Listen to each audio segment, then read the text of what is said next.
आपके भी जमीन का म्यूटेशन नहीं हुआ है, आपके भी जमीन का जो है वो दाखिल खारिज अभी तक नहीं हुआ है। अब आपको एक ऐसा उपाय बताएंगे कि आपका दाखिल खारिज होगा, किसी भी हालत में होगा। यानी आप जो है न्यू म्यूटेशन रिक्वेस्ट जो है वो भेज सकते हैं, उसका स्टेटस चेक कर सकते हैं, और आपका जो जमीन है जिसका कि आज तक आप दाखिल खारिज नहीं करवा पाए, कागज आपके पास जो है वो पुराना कागज है, और पुराना कागज के आधार पर आपको दाखिल खारिज करवाना है, म्यूटेशन करवाना है या दावा करना है, उसका उपाय आपको जरूर जानना चाहिए। क्या करना होगा, क्या प्रक्रिया है। यानी ये समस्या आपका है, आप बार बार म्यूटेशन के लिए अप्लाई करते हैं, बार बार रिजेक्ट होता है। यानी इसके लिए आपको क्या करना होगा, यानी दाखिल खारिज प्रक्रिया जो है आज तक आपका नहीं हुआ। आपके पास जमीन की रजिस्ट्री है, आपके पास जमीन का खतियान भी है, आपके पास जमीन का वसीयत भी है, आपके पास जो भी कागजात है, आप जमीन का दाखिल खारिज कराना चाहते हैं, लेकिन ये दाखिल खारिज नहीं हो रहा है। राजस्व के जो अधिकारी हैं, रेवेन्यू ऑफिसर हैं, पटवारी हैं, वो आपका दाखिल खारिज नहीं होने दे रहे हैं। लेकिन आपके पास रजिस्ट्री है, आपके पास सेल डीड है, आपके पास विल है, आपके पास खतियान है, यानी खाता खतौनी का पूरा इंफॉर्मेशन है। आप एक परिवार के उत्तराधिकारी हैं।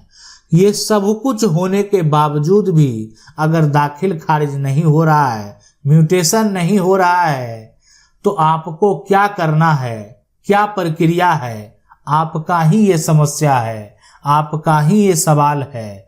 तो उस सवाल को देखते हैं और देखते हैं कि आखिर उसके लिए क्या हल निकलता है। सवाल है कि मेरी दादी के पिताजी की जमीन थी, आज से 30 साल पहले की बात है, म्यूटेशन नहीं हुआ है।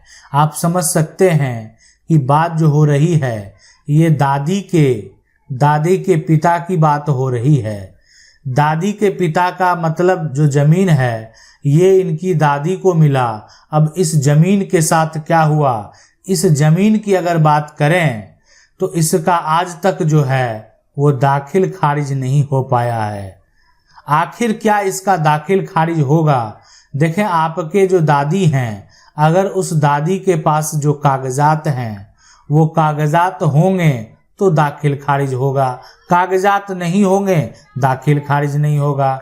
अगर आपके दादी के पास जो पुराना कागजात है उस आधार पर जो है वो दादी दाखिल खारिज कराना चाहती है तो फिर उनको सिविल कोर्ट जाना पड़ेगा, सिविल सूट का सहारा लेना पड़ेगा।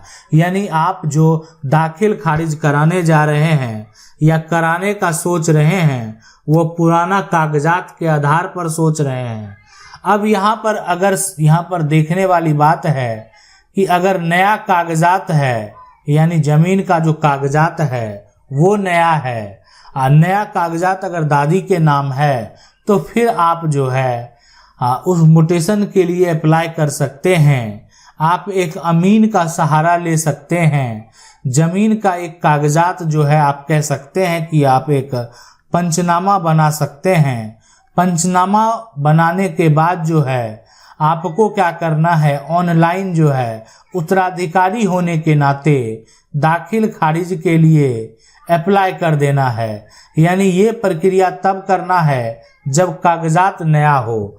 पुराना कागजात है और आज से 30 साल से दाखिल कर नहीं हुआ है, समस्या उत्पन्न हुआ तो कोर्ट का सहारा लेना पड़ सकता है।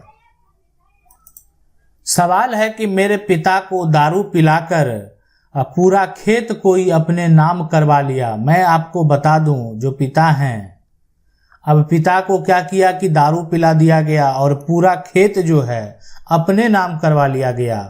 3 भाई बहन है तो उसे वापस जो है मिलने का कोई चांस है। सबसे पहला जो है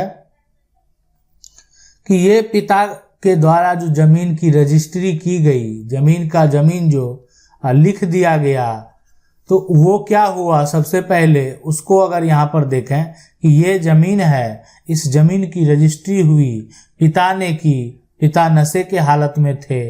अब मैं आपको बता दूं सबसे पहले कि अभी ये देखना है कि इस जमीन पर कब्जा किसका है, कब्जा किसका है। अगर जो यहाँ पर खरीदने वाला है वो जमीन को कब्जा भी कर लिया है।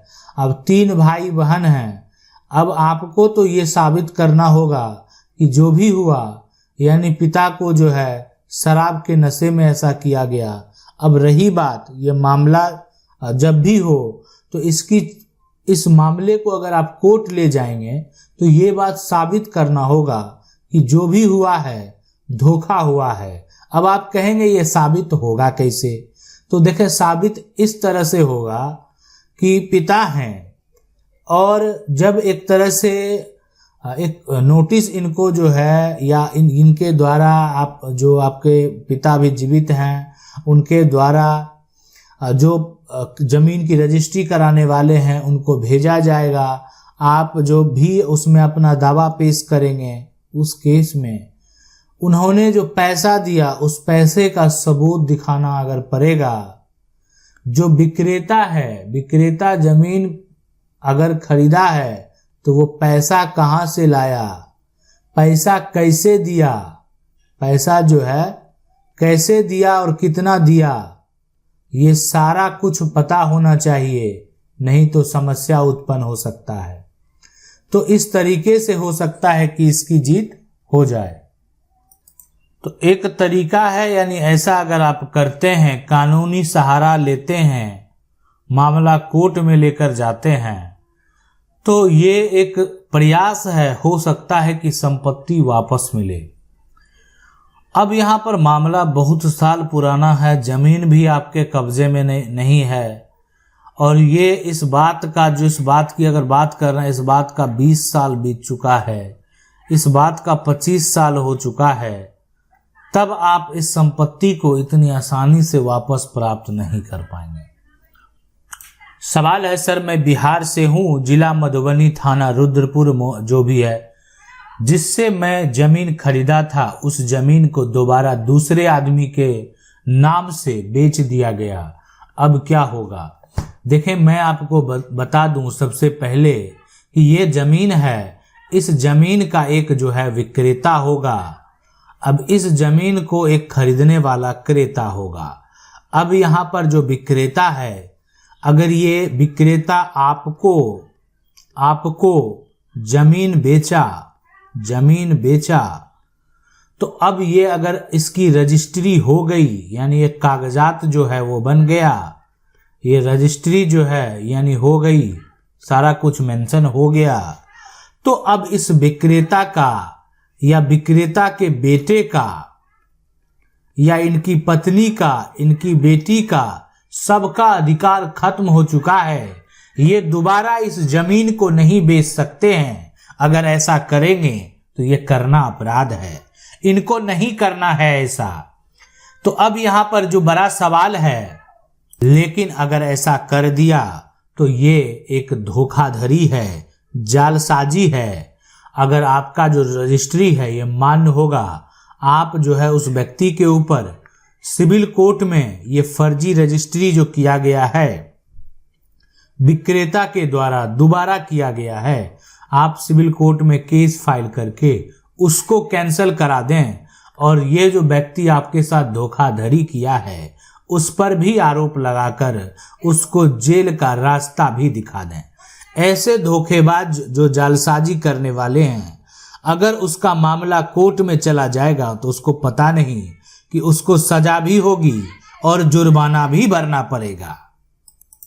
सवाल है, मेरे पिता जेल में हैं, मेरी माँ का भी निर्धन हो गया है, मेरी दादी ने मेरे नाम 3 बीघा जमीन कर दिया था, अब मेरी दादी भी इस दुनिया में नहीं है, अब 20 साल का हो गया हूँ, अपनी पढ़ाई करने के लिए किया मैं अपनी जमीन बेच सकता हूँ, मेरे द्वारा जमीन बेचे जाने पर मेरे ताऊ को आपत्ति है, क्या मैं अपनी जमीन बेच सकता हूँ?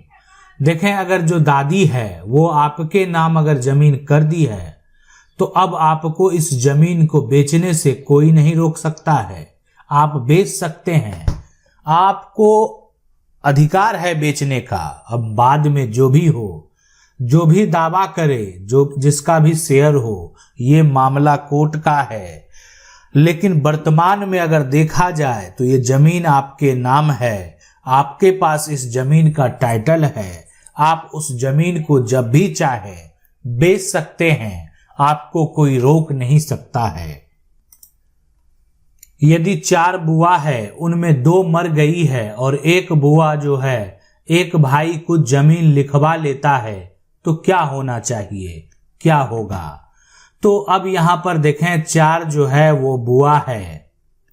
अब उसमें से 2 बुआ मर गई है। अब एक भाई कुछ जमीन जो है लिखवा लेता है। तो इसमें सबसे पहली बात जो समझने वाली बात है कि बुआ का तो हक है, बुआ का तो अधिकार है, लेकिन जो भाई होगा उसका समान अधिकार होगा। और बिना बंटवारे के अगर बुआ आपको संपत्ति लिखती है, तो अगर वो जमीन लिख भी जो देती है, वो उसका भी मान्यता नहीं होगा। बुआ को पहले अपना हक लेना पड़ेगा, अपना शेयर लेना पड़ेगा, उसके बाद वो किसी को संपत्ति दे सकती है। अन्यथा उनके द्वारा किया गया कागजात कभी भी कैंसिल हो सकता है। आशा करते हैं वीडियो अच्छा लगा होगा। वीडियो को लाइक जरूर कर दें। चैनल को पहली बार देख रहे हैं, सब्सक्राइब करके जो बेल आइकन है उसको जरूर दबा लें। मिलते हैं अगले वीडियो में, तब तक के लिए जय हिंद।